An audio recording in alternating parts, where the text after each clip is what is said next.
Bismillahirrahmanirrahim. Assalamualaikum warahmatullahi wabarakatuh.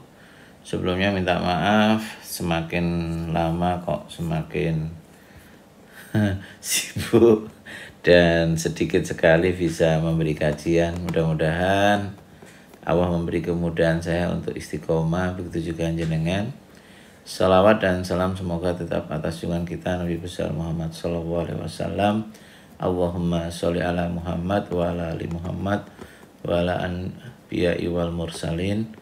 Saudara-saudaraku, mulai hari ini saya mencoba untuk membuat dua versi voice dan versi YouTube ya. Karena ada beberapa orang yang kesulitan untuk mendownload dari YouTube ya, maka di situ saya berikan versi voice ya. Dan saya melihat juga masih sedikit orang yang membuka daripada YouTube dan lebih banyak yang membuka di di voice-nya ya. Semoga semua cara yang saya gunakan untuk kita lebih dekat dengan Allah, memahami tentang kolbu bisa tercapai ya. Hari ini saya membahas tentang bagaimana sebenarnya kalimat Ar-Rahman itu bekerja di dalam pembuluh darah dan nanti berakibat kepada otak asosiasi. Otak asosiasi itu ya, ini misalkan ya, kalimat Ar-Rahman ya, kalimat Ar-Rahman yang itu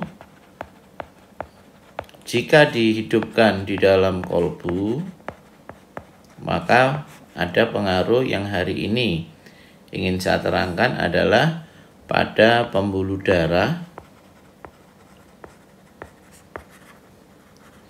dan otak asosiasi. Jadi kalau ditelusuri pada saat seseorang itu mampu menghidupkan kolbunya pada sisi sifat Ar-Rahman, seperti pada penjelasan-penjelasan yang lalu, bagaimana kita bisa berlatih untuk memiliki sifat Ar-Rahman.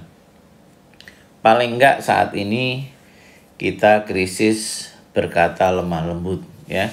Paling enggak itu, karena berpikir lemah lembut, kasih sayang itu merupakan bagian dari sifat Ar-Rahman. Hidupnya ya, bagian dari sifat Ar-Rahman di dalam kolbu kita ya. Pada saat seseorang itu mampu untuk berkata lemah lembut, berkata jujur, berkata apa adanya, tidak menyakitkan orang lain, membuat orang di sekitarnya senang, maka ada jalur yang ada di dalam kolbu ya. Jadi ini kalau di versi YouTube mungkin bisa lihat ya. Misalkan di sini kolbu ya, ini kolbu, maka ada bagian daripada kolbu itu yang bekerja langsung pada dua titik ya, titik jantung ya dan titik otak. Kalau ditanya mana dulu antara jantung dengan otak, kalau di dalam apa yang saya pelajari selama ini dari guru saya itu bahwa yang bergerak pertama kali, karena kolbu itu sudah letaknya di jantung ya, maka yang bergerak secara organik ya, bahwa yang bergerak atas kolbu yang hidup itu adalah daerah jantung ya, daerah jantung ya, ini daerah jantung. Yang pertama daerah jantung, baru yang kedua adalah otak. Duh, kenapa kok bisa? Ya karena memang letaknya kolbu itu di jantung ya. Sekali lagi, letaknya kolbu itu di jantung. Apapun yang dilakukan, kolbu yang hidup, kolbu yang mati itu sangat mempengaruhi jantung seseorang, sangat mempengaruhi ya. Di dunia modern juga sempat dilakukan uji coba tentang hal itu, dan memang akan merubah karakter seseorang. Ya, itu difahami dulu ya. Jadi karena itu memang lokasinya di jantung, maka apapun kondisi yang ada di situ sangat mempengaruhi jantung. Coba aja kita amati ya. Kita amati ya. Pada saat kita itu mampu ya berdialog dengan Allah dengan lemah lembut, berzikir dengan lemah lembut, berdoa dengan lemah lembut. Kalau kita belum bisa berzikir lemah lembut, membaca Al-Quran dengan lemah lembut, paling tidak jangan terburu-buru saat kita berzikir dan berdoa maupun membaca Al-Quran. Ya, istilahnya itu perkata yang ada di situ, baik dalam zikir maupun membaca Al-Quran ataupun doa, di situ harus kita jelaskan, kita perjelas kalimat itu. Ya, seperti yang dulu pernah saya contohkan ya. Bacaan saya memang masih jelek ya, baca Quran, tapi saya berusaha untuk di situ untuk jelas. Ya, seperti dulu saya sampaikan, misalkan aja saya membaca misalkan Bismillahirrahmanirrahim. Ya, jadi saya sangat jarang sekali Bismillahirrahmanirrahim, jarang. Ya, baik di waktu sholat, waktu doa atau waktu zikir harian. Ya, saya jarang. Ya, saya tidak mengatakan tidak pernah, saya takut khilaf ya. Tapi saya katakan jarang dalam kesadaran saya. Begitu juga waktu saya berzikir, misalkan waktu zikir pagi, saya jarang subhanallah, subhanallah, subhanallah, subhanallah, subhanallah, jarang ya. Saya akan menikmati subhanallah, subhanallah, subhanallah. Ya, karena sekali lagi kita itu bukan dalam beribadah ini bukan banyak-banyakan ya. Karena apapun yang kita lakukan, banyaknya versi kita, itu tetap tidak akan mampu menjadikan perilaku kita masuk surga. Ya. Yang membuat kita itu masuk surga, kita dikasih kesempatan untuk melihat wajah Allah, kita diberi kenikmatan, kebahagiaan, itu adalah apa? Karena kasih sayang Allah, rahmatnya Allah. Dan rahmat itu, kasih sayang Allah itu akan mudah kita dapatkan pada saat hati kita terpaut dengan sesuatu, terpaut dengannya. Kalau hati itu sudah terpaut, maka kita di mana aja kita akan nikmati itu. Contoh ya, kita misalkan tipe orang yang terpaut ya, diri kita sama pasangan kita. Kita kemana aja kilingan. Mau makan, mau jalan, mau lihat apa, itu ingat semua. Lah bagaimana kalau kita terpaut dengan Allah? Maka dimanapun kita lakukan, di situ wajah Allah itu betul-betul selalu kita rindukan. Selalu kita panggil-panggil Allah. Dalam bentuk zikir, dalam bentuk doa, itu selalu kita cari, kita sampaikan, kita ungkapkan. Ya, sekali lagi, ayo belajar kualitas. Ya, Allah nggak butuh kuantitas secara umum ya. Sekali lagi, ya nanti kalau sampai bahas ke arah infak, katanya Dr. Nasir nggak perlu kuantitas itu. Jangan ya, kalau bisa banyak tapi kualitas ya, seperti itu. Jadi kembali lagi bahwa pada saat seseorang itu kalbunya hidup, yang tercerahkan pertama kali itu adalah sistem yang ada di jantung. Sistem yang ada di jantung. Ya, dari pembuluh darahnya, ya, dari klep-klep yang ada di jantung, ada di kelistrikannya, otot-ototnya, sekatnya, pada pompanya, ya, semuanya itu menjadi baik. Itu kalau kita terbiasa menghidupkan kalbu kita, apalagi kita mampu menghidupkan sifat Ar-Rahman itu dengan contoh berkata jujur, lemah lembut, yang bermanfaat dan menyenangkan orang-orang di sekitar kita. Itu kita latih. ya, jantung itu tidak ada degupan yang kuat, ya, lembut dan standar.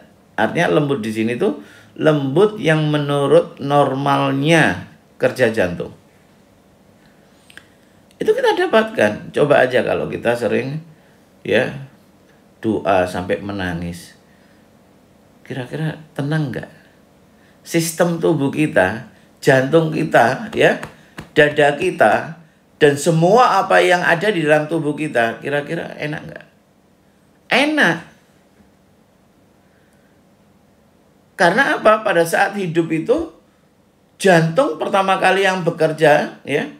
Karena jantung ini cukup sentral, ya. Karena di sini tempat, ya, bekerjanya pemompaan darah supaya mengalir ke seluruh tubuh. Nah, kalau kerja jantung itu bagus, kalau kita berlatih di sini lemah lembut, contohnya karena lemah lembut, ya. Ya, di sini contohnya sekali lagi kita berbicara lemah lembut, ya. Berbicara lemah lembut, jujur, ya, manfaat, menyenangkan orang yang di sekitarnya.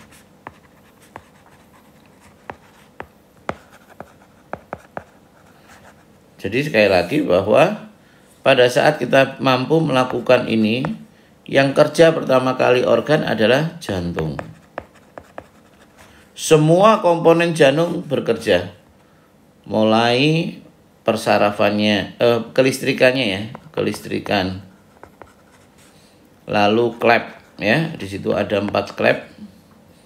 Lalu otot, ya, otot itu ada sekat, ada penggerak daripada klep, ya, penggerak klep, dan di sini pada pompanya. Belum lagi persarafannya, ya, belum lagi kelenjar-kelenjar yang ada di jantung. Jadi makanya orang yang kolbunya hidup itu siap bekerja 24 jam tanpa lelah. Tanpa lelah. Saya aja yang masih seperti ini, insya Allah mampu membuktikan kerja 18 jam tanpa lelah. Ya, apalagi yang saat ini rekan-rekan yang lebih bisa menghidupkan kolbu dan tubuhnya lebih langsing dari saya, lebih ideal dari saya. Saya gendut gini aja, alhamdulillah 18 jam masih bisa bekerja. Tanpa stres, tanpa harus tensi saya tinggi maupun sistem yang lainnya tinggi.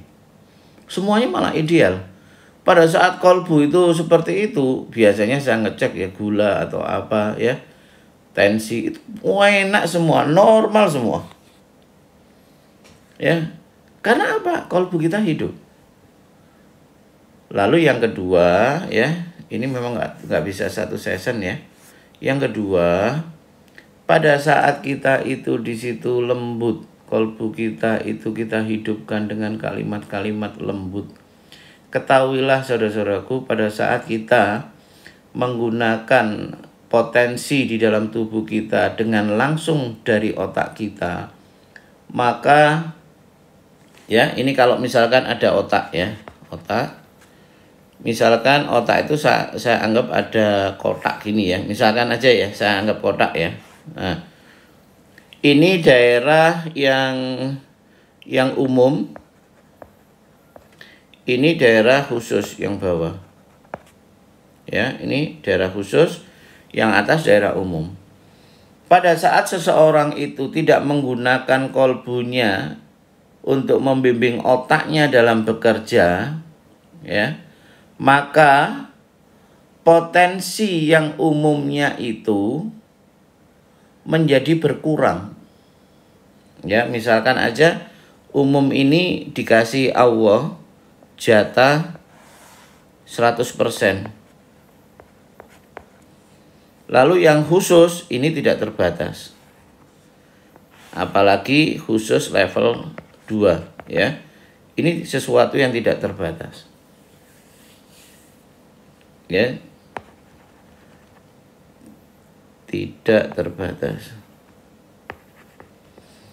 Kalau yang level 1 masih ada batasan, karena di sini seperti materi saya yang sebelumnya, pada saat seseorang itu mampu menghidupkan kolbu dan mampu menggerakkan sistem, ya, sistem yang khusus, sistem cadangan yang tahap pertama, maka kita hanya menggunakan, ya, dari fasilitas umum itu hanya 30, ya, sampai 20%, ya. Yang lainnya apa? Di backup oleh level pertama.